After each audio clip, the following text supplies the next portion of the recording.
Good morning and welcome to BJC Mitzvah Day number 224. Part 2, using Sefer Hachinuch Mitzvah that keeps us on its way. The prohibition to steal. We talked about anything of value, different than the Ten Commandments, which was to kidnap, God forbid. All right, continuing along.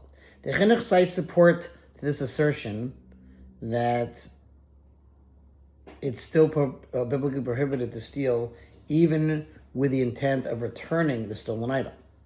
It is stated thus in Sifra, by virtue of that which is stated with regard to stealing, he shall pay double.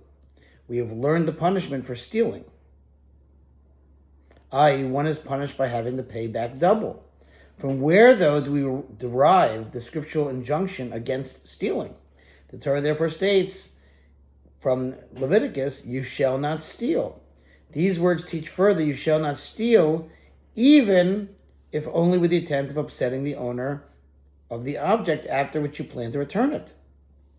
And you shall not steal, even with the intent of paying the fourfold or fivefold payments. We'll learn about that. That's if you steal certain animals, right? And then, God forbid, slaughter them. So then, he says here, one who steals a sheep and then proceeds to slaughter it or sell it is required to reimburse its owner the value of the animal plus a fine of an additional 3 times its value, i.e. a total of 4 times its value. If one stole an ox and slaughtered or sold it, the penalty is an additional 4 times the value of the animal, i.e. a total of 5 times its value. So there you have it. Okay. One who steals from his fellow is required to return the stolen item. The Chinuch cites laws pertaining to how the thief may fulfill the requirement of returning the item to its original owner, exempting him from further responsibility.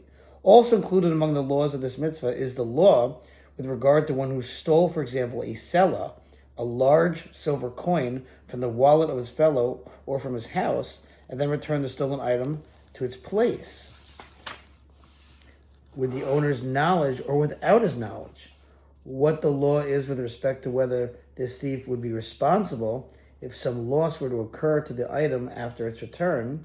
Also included in these laws is under which circumstance does the owner's counting the money after its return exempt the thief for its subsequent loss. So you see, there's a lot of, when you learn the mitzvah, there's a lot of cases and details, right? That's what the oral law is all about. That's what the halachas are about. But the general category of the mitzvah is under do not steal anything of value. Thank you for listening. We will continue with this mitzvah, God willing, tomorrow, to sponsor each mitzvah, 36 100 for the gold.